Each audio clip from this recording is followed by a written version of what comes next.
नमस्कार, मैं हूं अंकुर और आप देख रहे हैं सत्य हिंदी का न्यूज बुलेटिन। एक नजर अब तक की सुर्खियों। सुप्रीम कोर्ट ने सोमवार को एक मामले की सुनवाई करते हुए पूछा कि जय श्री राम का नारा लगाना अपराध कैसे हो सकता है। इस टिप्पणी के साथ सुप्रीम कोर्ट ने मस्जिद में कथित रूप से जय श्री राम का नारा लगाने वाले 2 लोगों के खिलाफ कार्रवाई रद्द करने के कर्नाटक हाईकोर्ट के आदेश को बरकरार रखा। दरअसल शिकायतकर्ता हैदर अली ने कर्नाटक हाईकोर्ट के 13 सितंबर के आदेश के खिलाफ सुप्रीम कोर्ट में याचिका दाखिल की थी। इस पर जस्टिस पंकज मित्तल और जस्टिस संजीव मेहता की बेंच ने पूछा कि दोनों लोग एक धार्मिक नारा लगा रहे थे या कहें कि एक व्यक्ति का नाम ले रहे थे, ये अपराध कैसे हो सकता है। बता दें, कर्नाटक हाईकोर्ट ने 2 लोगों की याचिका पर सुनवाई करते हुए आदेश सुनाया था। इन दोनों पर 24 सितंबर 2023 को मस्जिद के अंदर दाखिल होने और वहां धार्मिक नारे लगाने का आरोप लगाया गया था। दोनों के खिलाफ कड़ाबा पुलिस स्टेशन में एफआईआर दर्ज कराई गई थी। इस एफआईआर में कहा गया था कि कुछ अनजान लोग मस्जिद में दाखिल हुए, जय श्री राम का नारे लगाए और धमकी दी। सीएम योगी ने कहा है कि जब हिंदू मोहल्ले से मुस्लिम जुलूस निकल सकता है तो मुस्लिम मोहल्ले से हिंदू शोभा यात्रा क्यों नहीं निकाली जा सकती। उन्होंने साफ कहा कि जय श्री राम का नारा उत्तेजक नहीं है, ये हमारी श्रद्धा और आस्था का प्रतीक है। अगर जय श्री राम से उन्हें समस्या है तो हिंदू भी अल्लाहू अकबर पर आपत्ति कर सकता है। उन्होंने संभल के दंगों का सच सामने लाने की बात कहते हुए कहा कि इसकी रिपोर्ट विधानसभा में पेश होगी, तब दूध का दूध पानी का पानी होगा और इसके दोषियों पर कठोर कार्रवाई होगी। अमेरिका के न्याय विभाग द्वारा भारत में कई सौर ऊर्जा कंपनियों को $265 मिलियन की रिश्वत देने के अडानी ग्रुप को दोषी ठहराए जाने पर विवादों के बीच अब एक और रिश्वत देने की खबर आई। बीजेपी नेता सुब्रमण्यम स्वामी ने खबर ट्वीट की है, जिसमें कहा गया है कि अमेरिकी अधिकारियों के हालिया आदेशों से पता चलता है कि भारत और अन्य देशों में रिश्वत देने वाली कई अमेरिकी कंपनियों पर 300% से अधिक जुर्माना लगाया गया है। इसके बाद मामले को सुलझाया गया। 3 कंपनियों मूग इंक, ओरेकल और अल्बेमेरले कॉर्पोरेशन ने भारी मात्रा में जुर्माना अदा किया है। US based research and design firm मूग इंक को हिंदुस्तान एरोनॉटिक्स लिमिटेड यानी HAL को $500 मिलियन से अधिक की रिश्वत देने के आरोप में पकड़ा गया था। इंडियन रेलवे ने $1.68 मिलियन से अधिक का भुगतान करके US securities and exchange commission के साथ अपना मामला सुलझाया। IT कंपनी ओरेकल कॉर्पोरेशन ने US securities and exchange commission के आदेशानुसार $23 मिलियन का जुर्माना अमेरिकी खजाने में जमा करके अपना मामला सुलझा लिया। इससे भारतीय रेलवे, संयुक्त अरब अमीरात यानी UAE और तुर्की के संगठनों में $6.8 मिलियन से अधिक की भ्रष्ट आचरण और रिश्वतखोरी के आरोप में पकड़ा गया था। यह रिपोर्ट 16 दिसंबर 2024 को द डेली पायनियर में प्रकाशित हुई। महाराष्ट्र में 1.85 करोड़ की नकली दवाएं बरामद हुई हैं, जिसके बाद सवाल उठा है कि लोगों की जान से खिलवाड़ हो रहा है। ठाणे जिले में छापेमारी के बाद 1.85 करोड़ रुपए की नकली दवाएं जब्त की गईं। खाद्य और ड्रग्स के अधिकारियों ने इस बात की जानकारी सोमवार को दी। अधिकारियों ने बताया कि 2 जगहों पर छापेमारी की गई थी, जिसके बाद ऐसी दवाएं बरामद की गईं। न्यूज एजेंसी से बात करते हुए एक अधिकारी ने बताया कि पिछले कुछ महीनों में भिवंडी के एक गोदाम और मीरा रोड इलाके में एक अन्य प्रतिष्ठान पर छापे मारे गए। पुलिस अधिकारी ने कहा कि इस मामले में 2 लोगों के खिलाफ केस दर्ज कर लिया गया है। दिल्ली विधानसभा चुनाव 2025 में समाजवादी पार्टी अपना उम्मीदवार नहीं उतारेगी। इसकी घोषणा पार्टी के अध्यक्ष अखिलेश यादव ने की। सोमवार को आम आदमी पार्टी की तरफ से त्यागराज स्टेडियम में आयोजित महिला अदालत में अखिलेश यादव भी हिस्सा लेने पहुंचे। यहां अखिलेश यादव ने मंच से ऐलान किया कि दिल्ली में समाजवादी पार्टी बिना किसी शर्त के आम आदमी पार्टी का समर्थन करती है, वो किसी सीट पर प्रत्याशी नहीं उतारेगी। इस पर अरविंद केजरीवाल ने अखिलेश यादव का धन्यवाद किया।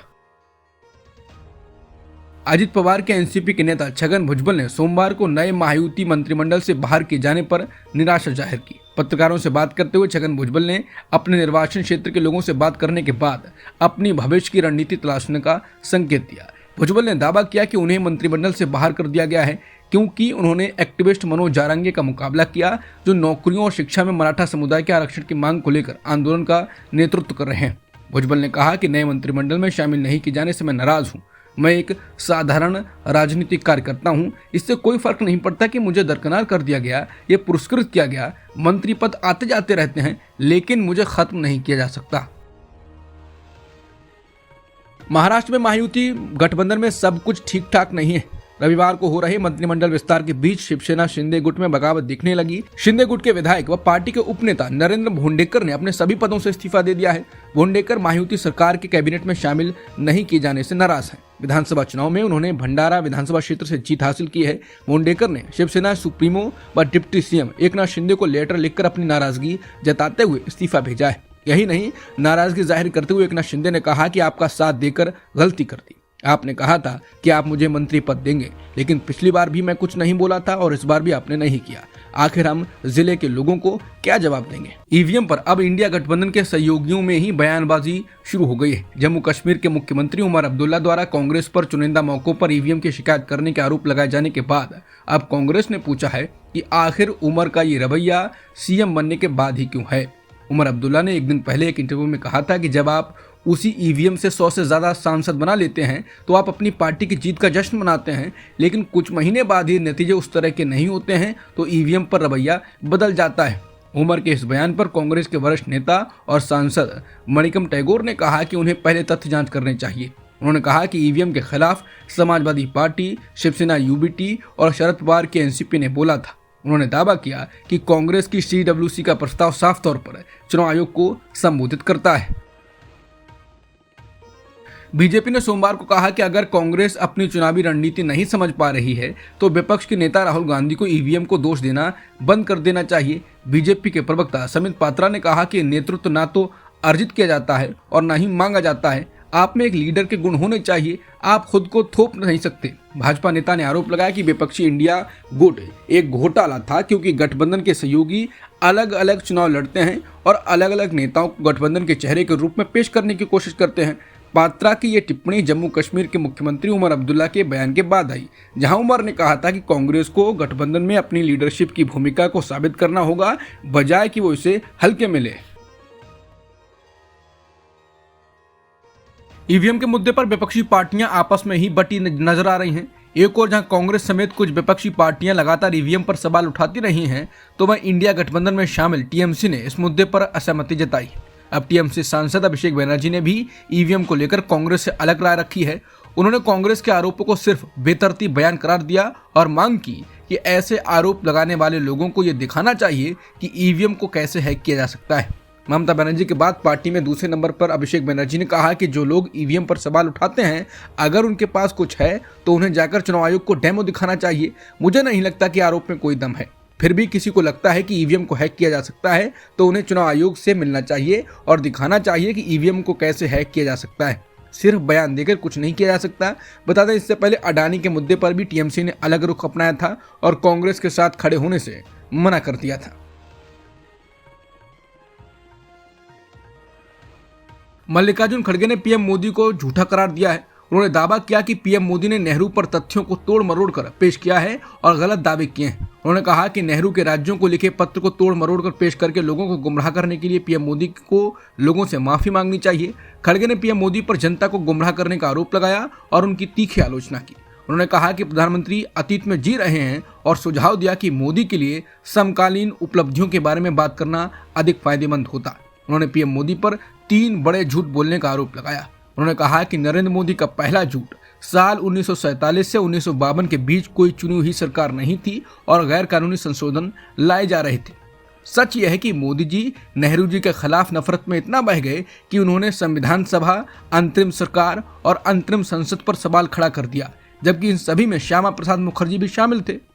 नरेंद्र मोदी का दूसरा झूठ यह है कि उन्होंने कहा कि 1951 में जब चुनी हुई सरकार नहीं थी तब नेहरू जी ने अध्यादेश लाकर संविधान बदला। सच यह है कि संविधान का पहला संशोधन प्रोविजनल पार्लियामेंट ने किया था। प्रोविजनल पार्लियामेंट के सदस्य संविधान सभा के ही सदस्य थे, जिनमें श्यामा प्रसाद मुखर्जी भी शामिल थे। नरेंद्र मोदी का तीसरा झूठ यह है कि उन्होंने कहा कि सरदार वल्लभ भाई पटेल जी की जगह पंडित नेहरू जी खुद प्रधानमंत्री बने।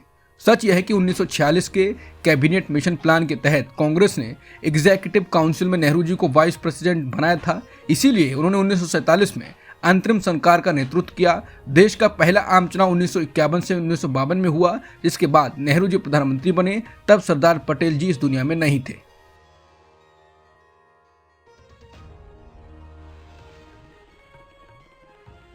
कांग्रेस अध्यक्ष खड़गे ने प्रोविजनल पार्लियामेंट द्वारा किए गए संशोधन को लेकर कहा, ये संशोधन इसलिए किया गया ताकि पिछड़ी जातियों को आरक्षण दिया जा सके और जमींदारी उन्मूलन हो सके, क्योंकि उस वक्त मद्रास स्टेट के आरक्षण के फैसले को सुप्रीम कोर्ट ने खारिज कर दिया था। उन्होंने कहा कि संशोधन करने का दूसरा पक्ष ये भी था कि इससे SC, ST, OBC वर्ग को शिक्षा और रोजगार का आरक्षण मिल सकेगा। इस संशोधन का तीसरा पक्ष ये भी था कि इससे सांप्रदायिक दुष्प्रचार रोका जा सकेगा।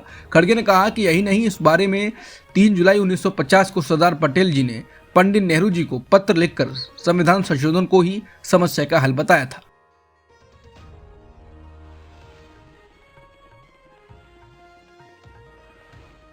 संसद में वित्त मंत्री निर्मला सीतारमण ने कहा कि कांग्रेस पार्टी वंशवाद की मदद के लिए संविधान में संशोधन करती रही। कांग्रेस ने अपने कार्यकाल में जो भी संशोधन किए वो लोकतंत्र को मजबूत करने के लिए नहीं, बल्कि सत्ता में बैठे लोगों की रक्षा के लिए थे। कांग्रेस अध्यक्ष मल्लिकार्जुन खड़गे ने निर्मला सीतारमण के आरोपों पर राज्यसभा में जवाब दिया है। उन्होंने अपना भाषण संविधान की उस प्रस्तावना से शुरू किया जिसे शुरुआत में अपनाया गया था।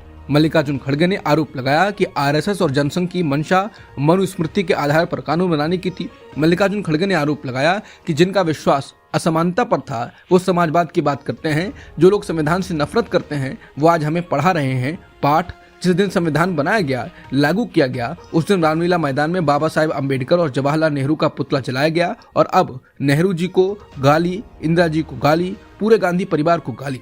शर्म आनी चाहिए। लोगों को संविधान सभा की बैठक के बारे में पढ़ना चाहिए। बीजेपी सदस्यों ने मल्लिकार्जुन खड़गे को अपने आरोपों के समर्थन में साक्ष्य रखने की भी मांग की। मल्लिकार्जुन खड़गे अपने साथ मनुस्मृति की किताब भी लेकर आए थे जिसका उन्होंने अपने भाषण में जिक्र किया। आज प्रियंका गांधी ने सदन में बांग्लादेश के हिंदुओं का मुद्दा उठाया। प्रियंका ने कहा कि बांग्लादेश में जो अल्पसंख्यकों, हिंदुओं और ईसाइयों के साथ हो रहा है उसके खिलाफ भारत सरकार को आवाज उठानी चाहिए। हमारी सरकार को बांग्लादेश की सरकार से बातचीत करनी चाहिए और जिन्हें पीड़ा हो रही है उनके समर्थन में खड़ा होना चाहिए। इसके अलावा दूसरा मुद्दा ये भी उठाया और कहा कि आज सेना के मुख्यालय से वो तस्वीर उतारी गई है जिसमें पाकिस्तान की सेना हिंदुस्तान की सेना के सामने आत्मसमर्पण कर रही है।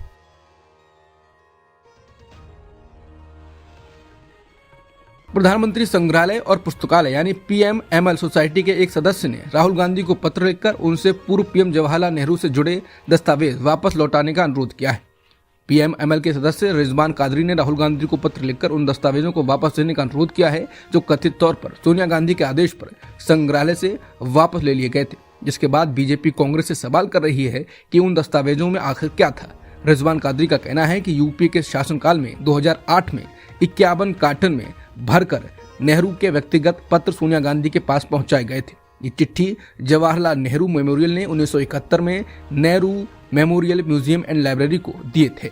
पत्रा ने कहा कि आखिर 2010 में जब यह फैसला हुआ था कि पूरी सामग्री को डिजिटल तौर पर अपलोड किया जाएगा तो सोनिया गांधी आखिर इतनी जल्दबाजी में 51 कार्टन में भरकर चिट्ठियों को क्यों ले गई?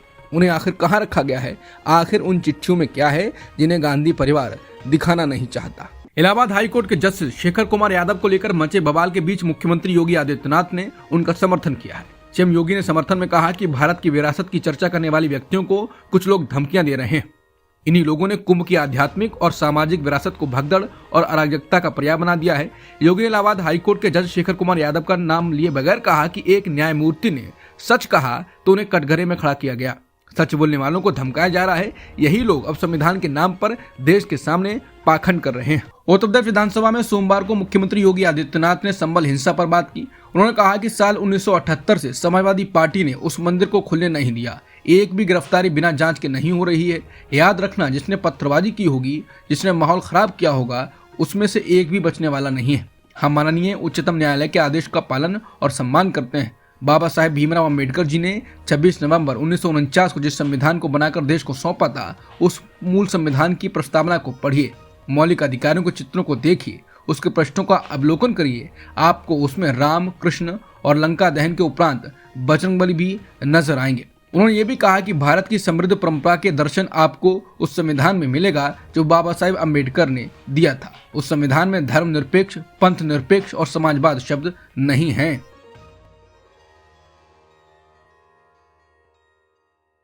मीडिया में एक कहानी शुक्रवार को आग की तरह फैली। संबल प्रशासन ने दावा किया कि शहर में सांप्रदायिक दंगों के बाद 1978 से बंद एक मंदिर को शुक्रवार को फिर से खोल दिया गया। अधिकारियों ने दावा किया कि शाही जामा मस्जिद से कुछ ही दूरी पर स्थित मंदिर को अतिक्रमण विरोधी अभियान के दौरान अधिकारियों की नजर पड़ने के बाद खोला गया भस्म शंकर मंदिर में हनुमान मूर्ति और एक शिवलिंग है, जहां की एसडीएम वंदना मिश्रा ने दावा किया कि इलाके का निरीक्षण करते समय हमारी नजर इस मंदिर पर पड़ी।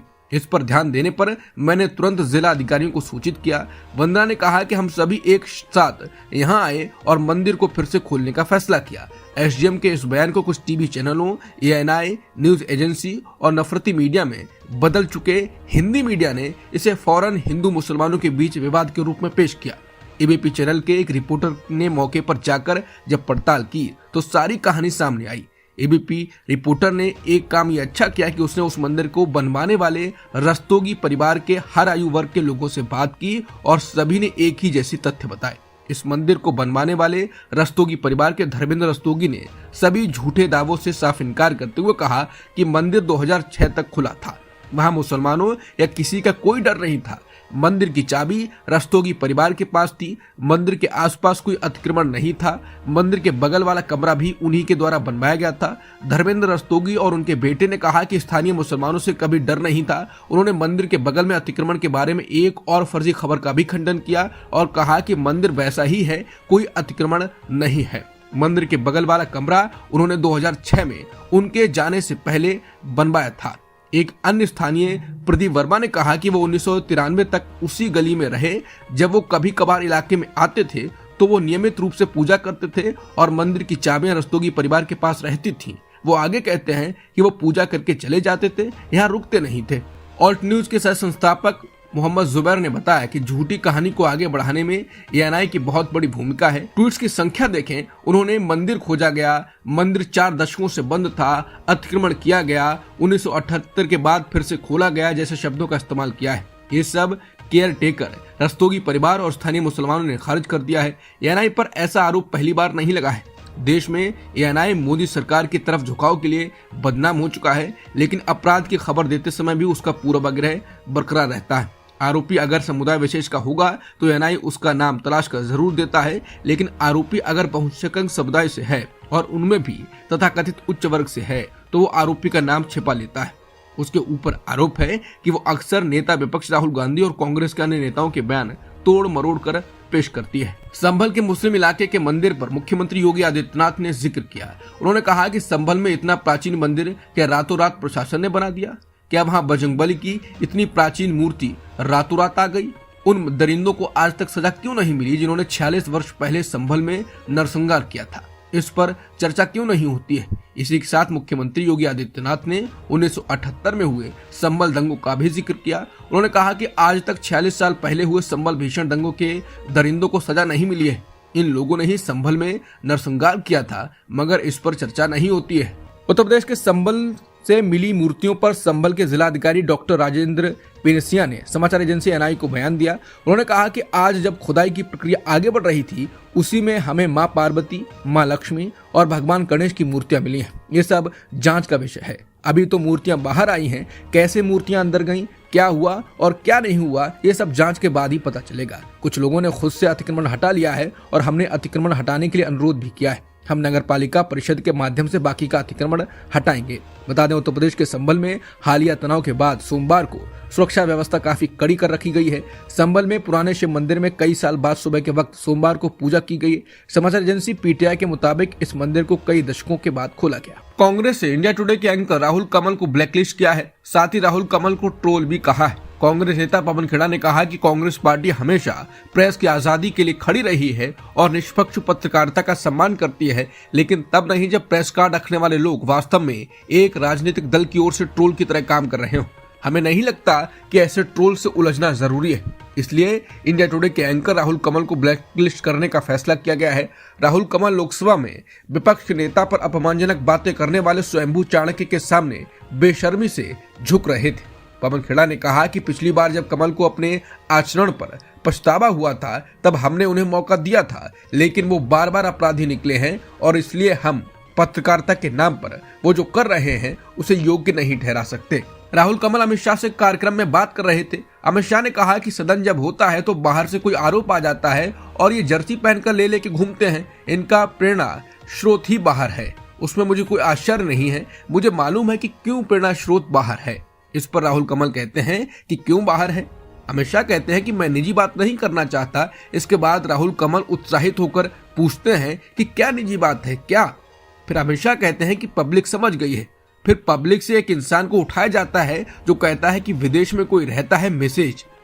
फिर अमित शाह हंसते हैं और कहते हैं कि हर 6 माह विदेश जाते हैं इसलिए कह रहे हैं। अमित शाह कहते हैं कि और पीछे जाओ और याद आएगा। एंकर राहुल कमल राहुल गांधी पर लग रहे व्यक्तिगत आरोपों को सुनते जाते हैं, किसी को टोकते नहीं हैं। इसके बाद लोग कह रहे हैं कि राहुल कमल को बहुत रुचि है ये जानने में कि राहुल गांधी की कौन महिला मित्र है। शाह को यह बताने में बहुत रुचि है कि राहुल किससे मिलने जाते हैं। शाह बता रहे हैं कि उनकी पार्टी में यही सब चर्चाएं होती हैं। लोग राहुल कमल की निंदा कर रहे हैं और कह रहे हैं कि राहुल कमल के पास ये साहस नहीं है कि वो शाह से पूछ सकें कि जो ऑडियो टेप सोशल मीडिया पर मौजूद है उनमें वो किसका पीछा करने की बात कर रहे हैं। शाह के पास इसका जवाब कभी नहीं था। राहुल कमल ये नहीं पूछ सकते हैं कि राज्यपाल के पति ने अपनी चिट्ठी में जो कहा था वो क्यों कहा था। राहुल कमल में ये दम नहीं है कि वो पूछे कि वो उस लड़की के बारे में बात करें जिसे ना जाने किसके भय से देश छोड़कर जाना पड़ा। राहुल कमल के पास ये साहस नहीं है कि वो शाह से पूछ सके कि मोदी जी ने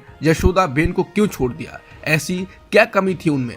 सवालों की बौछार हो रही है। फ्रांसीसी अर्थशास्त्री थॉमस पिकेटी का कहना है कि भारत सरकार के पास इनकम टैक्स को लेकर एक ही रास्ता है कि वो अरबपतियों से ज्यादा टैक्स वसूले और देश में शिक्षा स्वास्थ्य पर खर्च करे। उन्होंने कहा कि भारत के अपर मिडिल क्लास और इंडियन मिडिल क्लास इंडस्ट्रियलिस्ट पर तभी टैक्स बढ़ाया जाना चाहिए जब तक कि ये साबित ना हो जाए कि शीर्ष पर बैठे लोग यानी अरबपति हायर टैक्स का भुगतान करते हैं। पिकेटी भारत और दुनिया भर में असमानताओं को कम करने के लिए अरबपतियों की संपत्ति पर ज्यादा टैक्स लगाने का मुद्दा उठाने के लिए जाने जाते हैं। उनका कहना है कि 1957 में संपत्ति कर लगाने का भारत का फैसला उस समय बहुत ज्यादा और बहुत तेजी से की गई कोशिश थी।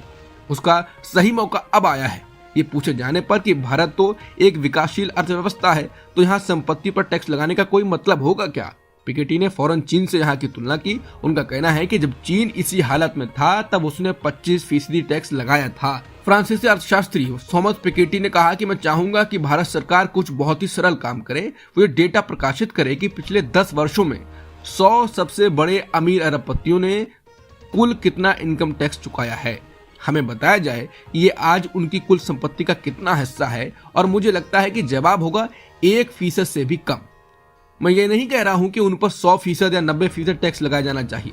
शायद उन पर 10% या 20% टैक्स लगाया जाना चाहिए, लेकिन हमें इसके बारे में चर्चा करने की जरूरत है। नवंबर में भारत की थोक कीमतें 3 महीने के निचले स्तर 1.89% पर पहुंच गईं, जो अक्टूबर के 2.4% की बढ़ोतरी से कम थी।